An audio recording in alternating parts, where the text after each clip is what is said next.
आप बिल्कुल भी परेशान मत होइए। इतना कहकर चुन्नीलाल फौरन अपने घर की तरफ पतली गली पकड़कर निकल लेता है।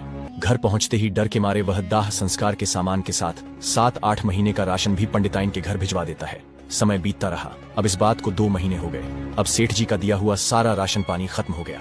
तब पंडित जी ने फिर से कोई तिकड़म लगाने को सोचा।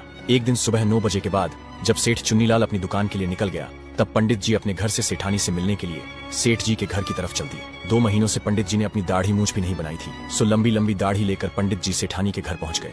अब पंडित जी जितने चालाक थे, सेठानी उतनी ही भोली भाली थी।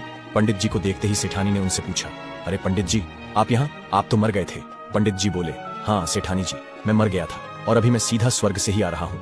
वो क्या है कि वहाँ हजामत करने वाला कोई नहीं है, इसलिए यहाँ तो मैं अपनी दाढ़ी बनवाने आया हूँ। पंडित जी बहुत ही चालाक थे। उन्हें आसपास के लोगों से पता चला था कि सेठ जी की एक गुड़िया नाम की बेटी थी, जिसका कई साल पहले स्वर्गवास हो गया था। पंडित ने सेठानी से कहा, सेठानी जी, मुझे स्वर्ग में आपकी बेटी गुड़िया मिली थी। जब उसे पता चला कि मैं यहाँ आता जाता रहता हूँ, तो वह मुझसे कहने लगी, पंडित जी, आप मेरे घर पर भी चले जाना, मेरे माता पिता का हाल चाल ले आना और उन्हें मेरा समाचार भी दे देना। तभी मैं आप लोगों को गुड़िया का समाचार देने आया हूँ। वैसे सेठ जी कहाँ हैं? कहीं दिखाई नहीं दे रहे। सेठानी बहुत भावुक हो गई और पूछने लगी, क्या सच में कैसी है मेरी बेटी गुड़िया? पंडित जी ने गहरी सांस लेकर कहा, क्या बताऊं सेठानी जी, गुड़िया तो बहुत कमजोर हो गई है। वहाँ कोई बढ़िया इंतजाम नहीं है, न वहाँ फल फूल मिलते हैं, न मेवा मिश्री। अब मुझे ही देख लीजिए, मेरी दाढ़ी कितनी बड़ी हो गई है। वहाँ तो हजामत बनाने वाला भी कोई नाई तक नहीं है।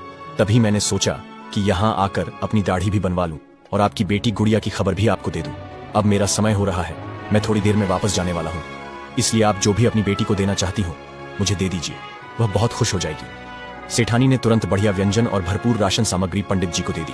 पंडित सारा सामान लेकर अपने घर लौट आए। शाम को जब सेठ चुन्नीलाल घर लौटे तो सेठानी ने उन्हें कुछ नहीं बताया।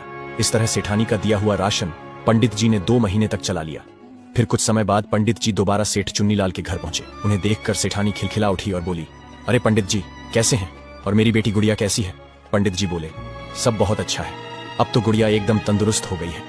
आपका दिया हुआ सामान देखकर वह बहुत खुश हुई और अच्छे से खा पी रही है। उसने आपका और सेठ जी का हालचाल पूछा है।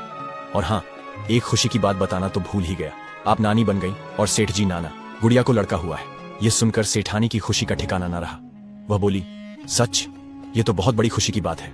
पंडित जी ने आगे कहा, गुड़िया ने कहा है कि अम्मा से कहना नाती के लिए कुछ कपड़े और शगुन का सामान भिजवा दे, और उसने वहां दावत का भी इंतजाम किया है। उसके लिए कुछ राशन भी चाहिए। इतना सुनते ही सेठानी दौड़ दौड़ कर सारे इंतजाम करने लगी। उन्होंने एक तांगा मंगवाया और उसमें आटा, चावल और ढेर सारा राशन सामग्री भरकर पंडित जी को दे दिया।